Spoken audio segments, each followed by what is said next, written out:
Hey everyone, back with another video, and this time we're going to be talking Mahendra Singh Dhoni, the great MS Dhoni, legend of Chennai Super Kings. And we're going to be talking, to start with, about Stephen Fleming's comments saying that Dhoni is only restricted to certain entry points and decides himself where he's going to bat, and usually that's around about the 15th over onwards. Now, look, I think that there's a lot to unpack here. And first of all, I think the starting point for me is to look at whether Dhoni is contributing in that role as a finisher, and whether he justifies a position in the team based on that.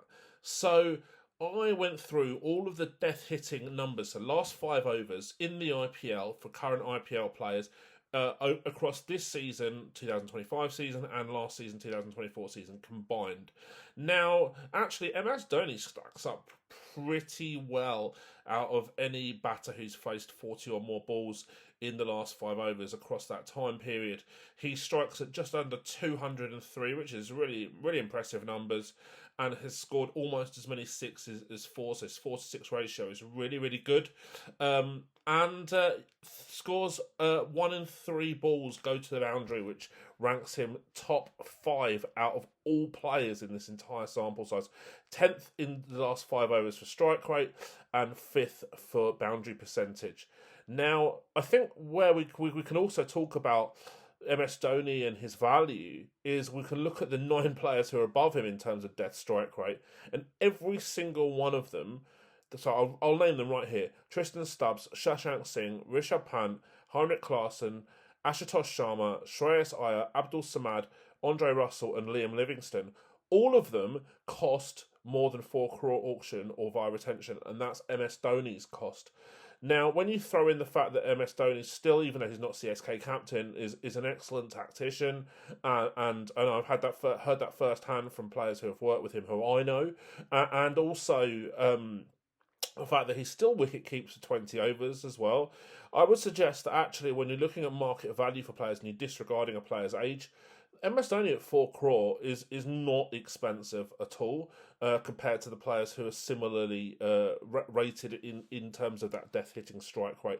Plus, when you look at underlying metrics, actually Dhoni's numbers for years, probably through his whole career, but the recent years that I've looked at, for executing what I call high risk shots, stuff like the slog shot, stuff like the pull, the shots which have really high strike rate but low balls per dismissal. His numbers against that is as good as anybody. Against those, when he's playing those shots, as good as against anybody.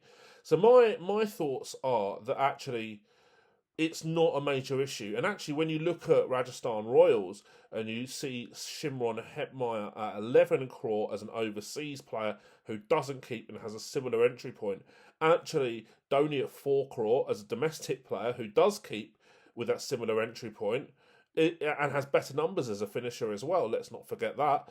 Hetmyer's numbers in the same time period at the death are 169 strike rate with 23% boundaries. Remember, Dhoni's is 203 strike rate with 33% boundaries, completely different. So Dhoni for me adds much more value than Hetmyer in the same role right now. Obviously for different teams, but costs 7 crore less. So that's a massive consideration in terms of market value and pricing and the amount of money that CSK could then redistribute to other skills in their squad. For me, though, CSK's issues, before we even look at Dhoni, they come from elsewhere. Their middle order looks a little pedestrian, reliant on either Deepak Hooda or Vijay Shankar in the middle overs. And I mentioned this before the tournament in terms of the concern for their team.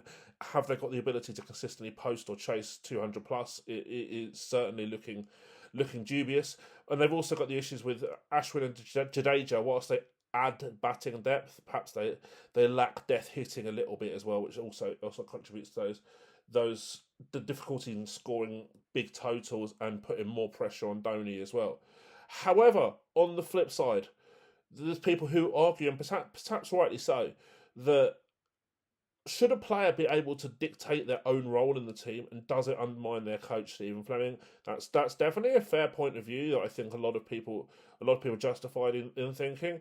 And plus, also, would PK Dhoni have tolerated the current version of Dhoni himself? So a lot of questions to answer, a lot to unpack here. I don't think there's a right or wrong answer, but it'd be fantastic to hear your thoughts in the comments, and don't forget to share this with anyone who you think would be interested.